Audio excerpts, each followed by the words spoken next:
Tüm qaçqınların və məcburi köçkünlərin işləri üzrə Dövlət Komitəsinin sədr müavini Fuad Hüseynovla həmsöhbət olacağıq, dəyərli izləyicilər. Fuad müəllim, xoş gördük sizi. Xoş gəlmişsiniz. Fuad müəllim, elə son statistik rəqəmlərlə başlayaq. Bugünə qədər nə qədər vətəndaşımız artıq doğma yurt yuvalarına köçürülür?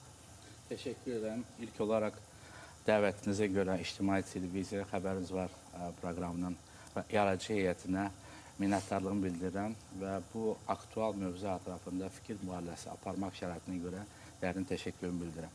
Sualınıza keçid almazdan öncə qeyd etmək istərdim ki, bugün biz hamılıqla Azərbaycan xalqı olaraq tarixi zəfərimizin məntiqi nəticəsi olan böyük qayıdışımızın təntənəsini, sevincini və qürurunu yaşamaqdayıq və bu şanlı tarixi bizə bəxş etdikləri üçün biz ilk növbədə müqəddəs ruhları qarşısında baş əydiyimiz və Allahdan daima rəhmət dilədiyimiz şəhidlərimizə, Allahdan sağlıq və şəfa dilədiyimiz qazilərimizə və əlbəttə ki, istər tarixi zəfərimizin, istərsə də böyük qayıdışımızın əsas memarı və müəllifi olan Müzəffər Ali Baş Komandanımıza borçluyuq.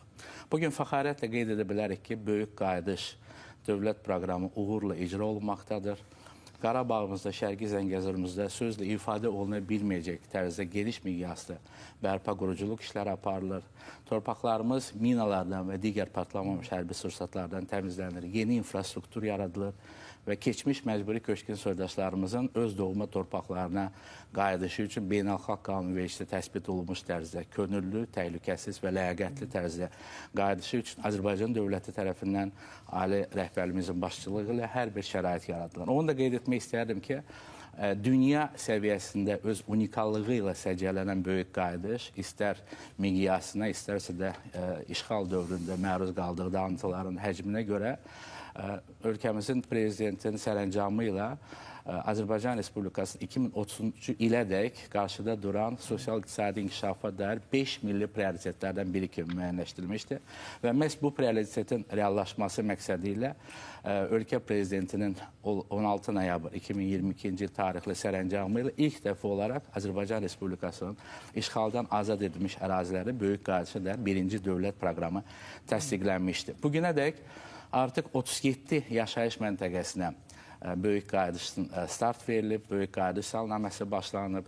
8 şəhər, Şuşa, Xocalı, Laçın, Kəlbəcər, Füzuli, Cəbrayıl, Ağdam və Xankəndi şəhəri olmaqla 3 qəsəbə, Xocavəndin Hadrut və Qırmızı Bazar və Xankəndinin Kərgican qəsəbəsi və 26 kənd olmaqla ümumilikdə 37 yaşayış məntəqəsinə artıq böyük qayıdışa start verilib və ümumilikdə Şərqi Zəngəzur və Qarabağ iqtisadi rayonlarında 73 mindən çox soydaşımız məskunlaşıb, təhsil alır, müxtəlif sahələrdə fəaliyyət göstərir, bərpa quruculuq işlərinə cəlb olunub və həmçinin dövlət qurumlarının yenicən təsis edilmiş yerli bölmələrində çalışır və əlbəttə ki, növbəti aylarda, illərdə bu proses daha da geniş intensivliklə davam etdiriləcək. Fuad müəllim, son olaraq Xankəndi şəhərinə böyük köç baş tutdu və hazırda da davam edir. Növbəti mərhələdə hansı ərazilərə köç olacaq? Siz çox gözəl qeyd etdiniz. Bu yaxınlarda Qarabağımızın siyasi və inzibati paytaxtı olan Xankəndi şəhərinə artıq köç başladı, böyük qayıdışa start verildi. İlkin mərhələdə 36 ailə, 162 nəfər, həmçinin Xankəndi şəhərinin Kərgican qəsəbəsinə dekabrın 20-sində 30 ailə olmaqla, 115 nəfər olmaqla böyük qayıdışa start verildi və ümumilikdə bugünədək 8 şəhərin baş planı, 3 şəhərin müfəssəl planları təsdiqlənib və 12 rayon üzrə 91 yaşayış məntəqəsinin şəhərsalma əsaslandırılması təsdiqlənib və bu sayədə işlər gedir. Və bu il və növbəti illərdə demək olar ki, Şərqi Zəngəzurun və Qarabağ iqtisadi rayonlarının bütün rayonlarını əhatə edəcək yaşayış məntəqələrinin böyük qayıdışı həm davam etdiriləcək, həm yeni yaşayış məntəqələrinin böyük qayıdışı start veriləcək.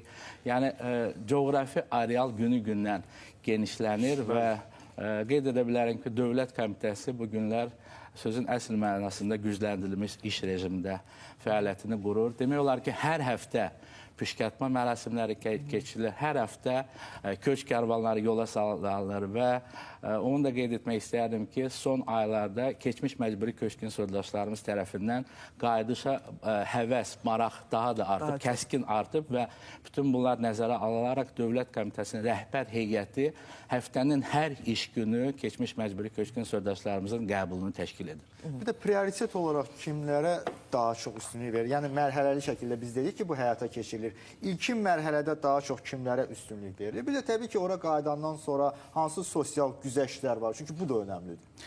Böyük qayıdış proqramı siz qeyd etdiyiniz kimi mərhələli şəkildə həyata keçirilir. İlk növbədə ən ağır şəraitdə məskunlaşan, kompakt məskunlaşma obyektlərində, yataqxanalarda, pansionatlarda, sanatoriyalarda, başqa vətəndaşlara məxsus mənzillərdə və evlərdə məskunlaşan keçmiş məcburi köçkün soydaşlarımıza üstünlük verilir. Və onu da əlavə edeyim ki, böyük qayıdış hər bir məcburi köçkünün daimi qeydiyyatda olduqları şəhər, rayon, kənd və qəsəbələr üzrə aparılır və evlərin və mənzillərin bölgüsü isə Dövlət Komitəsində təşkil olunmuş püşkatma mərasimində həm Dövlət Komitəsinin rəsmiləri, Dövlət Komitəsi yanında İctimai Şuranın, Prezidentin xüsusi nümayəndəliklərinin rəsmiləri, media nümayəndələrinin və əlbəttə ki, keçmiş məcburi köçkün soydaşlarımızın iştirakı ilə keçirilir ki, tam şəffaflıq və obyektivlik təmin edilsin. Çox üzr istəyirəm Fuad müəllim, bir məsələyə aydınlıq gətirmək istəyirəm. Qeyd etdiyiniz püşkatma kimin ora getməsi ilə bağlı, yoxsa onların mənzilləri ilə bağlıdır ki, məsəl üçün kimə neçə otaqlı mənzil düşəcək? Burada ailə tərkibi nəzərə alınır, yoxsa sırf püşkatma nəticəsində? Təbii ki, köçdən öncə Dövlət Komitəsi tərəfindən keçmiş məcburi köçkün soydaşlarımız arasında sorğular keçirilir. Onların ailə tərkibinin və digər sosial məsələləri, təhsillə, məşğulluqla bağlı məsələlər həmin informasiya portalına yerləşdirilir. Dövlət Komitəsi yanında yaradılmış qayıdış və reinteqrasiya və artıq hər bir yaşayış məntəqəsi üzrə ailə tərkiblərinə uyğun olaraq püşkatma tədbirləri keçirilir. Yəni, belə deyək, 2 nəfərdirsə, əgər 2 otaqlı, 3-4 nəfərdirsə və s. və s. Yəni, mövcud qaydalara uyğun olaraq məcburi köçkünlərə evlər və mənzillər təklif olunur. Bir də təbii ki, işğaldan azad olunan ərazilərə sakinlər qayıdır. Burada həm paytaxtdan, həm də müxtəlif regionlardan olurlar.